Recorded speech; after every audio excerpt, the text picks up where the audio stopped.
Hello. Oh! Woo! I'm turned on.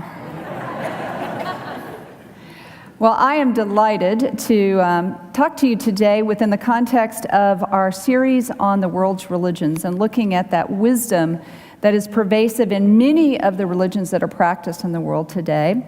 And I get to talk about Buddhism, which is my favorite subject. I get the honor of coordinating all the Buddhist activities here at Unity Temple, so it really is something that is such an honor for me to talk with you about. So who was this guy, Buddha? He lived 2,500 years ago in northern India, and unlike the Bible, where you have like this one book that represents Christianity, there are several books in Buddhism that are purported to be the original teachings of the Buddha. But one of them that is often quoted is the Dhammapada, which in Pali means eternal truth. And I wanted to quote something from the Dhammapada. It is said in one of the verses that the Buddha taught, "From passion arises sorrow, and from passion arises fear. If a man is free from passion, he is free from fear and sorrow." Man, what a bummer.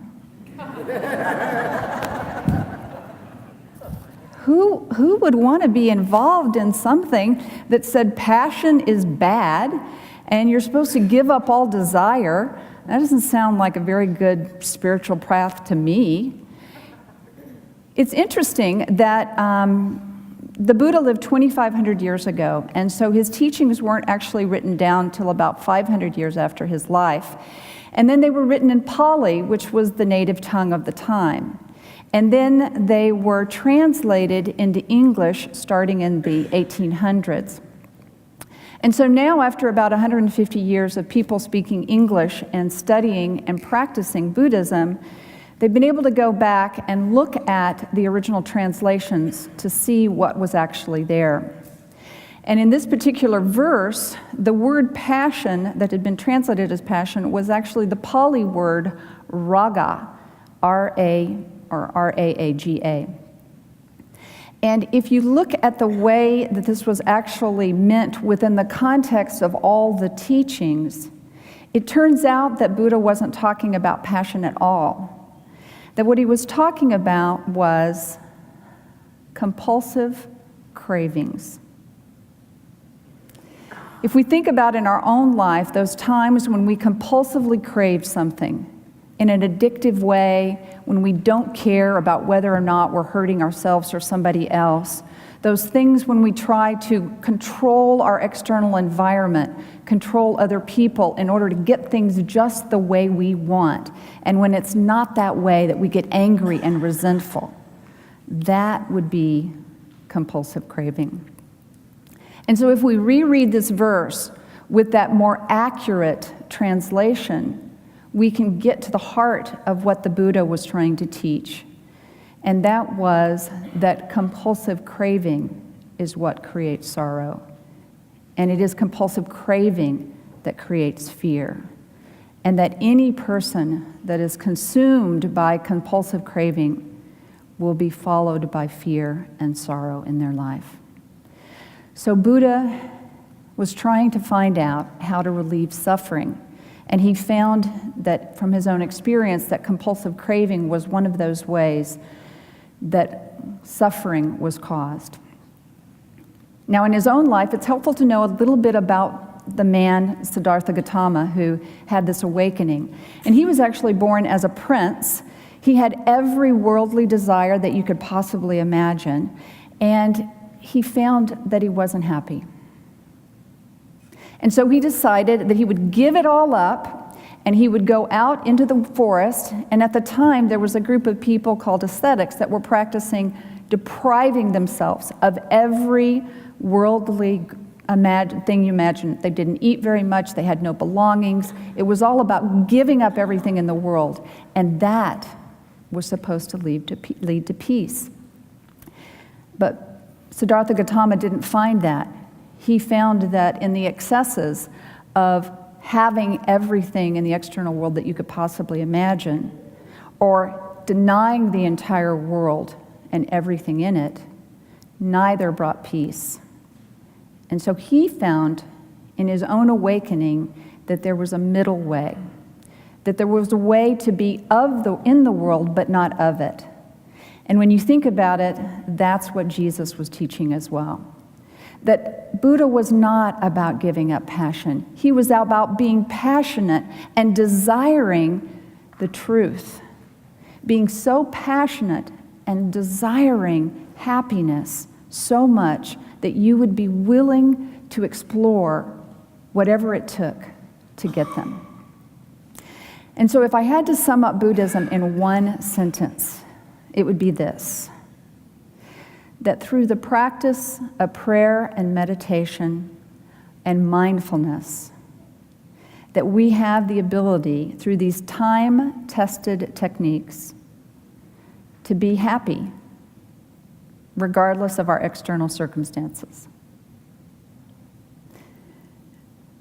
Anybody here not want to be happy? When you find out that that's the essence of what Buddhism is all about, then maybe it's worth exploring a little bit further about what these tools and techniques are all about and how we might be able to implement them in our own life. So this idea of the middle way, that we can be in the world but not of it, was something that the Buddha discovered 2,500 years ago.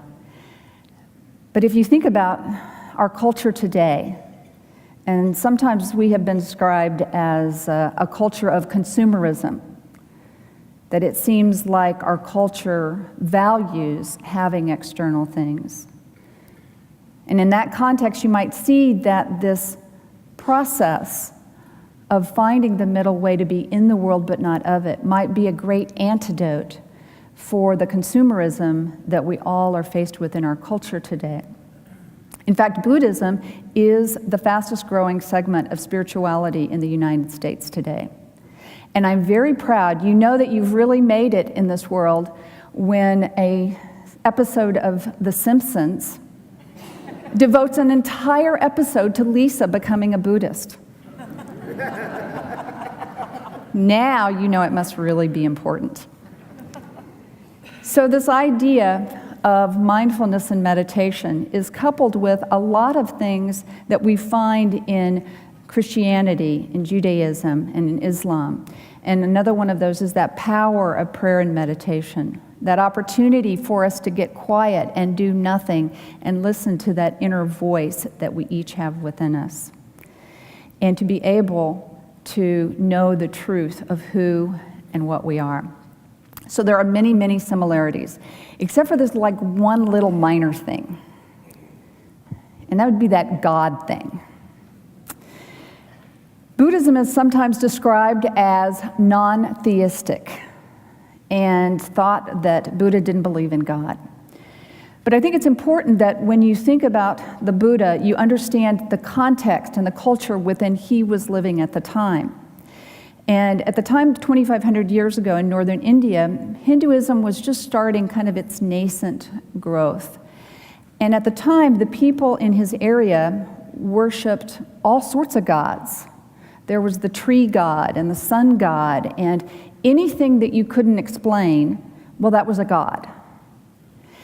And what Buddha found was that believing in some god outside of yourself did not relieve suffering. So he never denied the existence of God. He just simply said that here's some things you can do that can relieve suffering in your life. And so I think that within that context, it's helpful to understand that one of the important tenets of Buddhism is something that Buddha described as innate Buddha nature. And the core of the Buddhist beliefs is that we are all innately good.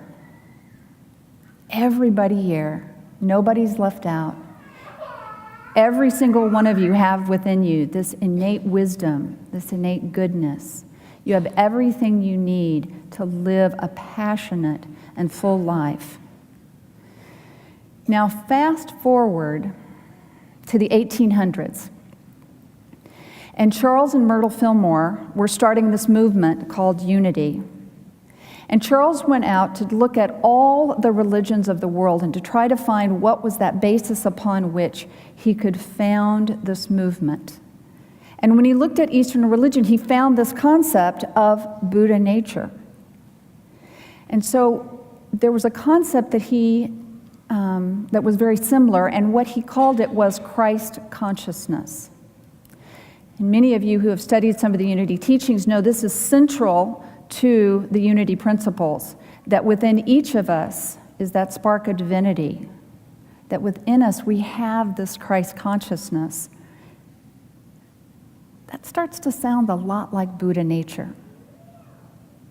But now imagine in the 1800s that you are Charles and Myrtle Fillmore, and you decide that you're going to create this movement called Practical Christianity, and you're going to tell everybody that they're innately good and that they have the Christ within them. You are God incarnate. Blasphemy! It's amazing that they weren't run out of town on a rail. This was radical thinking in the late 1800s, and yet they stuck with it, and what they found is they were able to find enough people that were willing to give it a try. And so I think that that's an important factor for us all sitting here, to think about what it must have been like, because they stuck with it. And what you see, everything you see created in this room, was a result of them being willing to believe that people were innately good. So there's many other similarities between what Charles and Myrtle Fillmore have as their tenets for unity and Buddhism. And a very important one is that your mind creates your reality. In Unity, it says, as you think, so you experience. And in the Dhammapada, there are exactly the same things said, that as you think, that creates your experience. So we are all creating this experience from our thoughts. And I always want to emphasize that Buddhism is a little bit different than other religions, where there's this emphasis on that you need to convert and you need to decide this is your individual path. There are many Christians that believe that they are not hurting their faith at all by practicing mindfulness and meditation. There are people of the Jewish faith.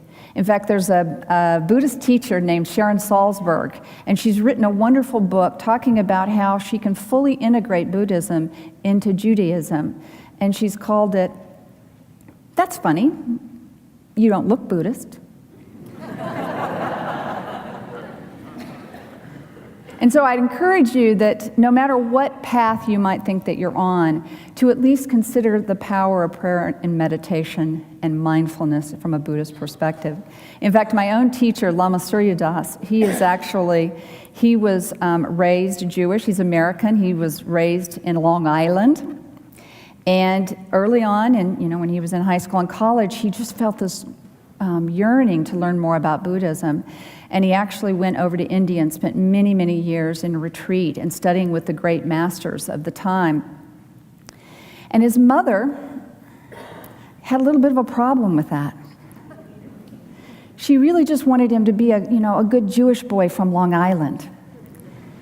And so, as Surya tells the story, he had to be him. He wasn't going to give it up. But his mother just couldn't quite get with the program. She wasn't quite accepting the fact that he was doing all this Buddhist stuff. So one year, finally, he convinced his mom and his dad to come visit him in India, thinking that, they would get to see him, in the surroundings and understand why he loved it so much. So they came, and the way Surya tells the story is that they were over there, and there was a moment when he and his mom had a quiet moment together. They sat down on a bench, and she grabbed his hand and she looked into his eyes. She called him by his given name, Jeffrey. "So Jeffrey, when are you going to give up this crazy business and come home?" So she hadn't at that point quite accepted the fact that he was a Buddhist. He went on to be a New York Times best-selling author and is now internationally known as a fantastic Buddhist teacher.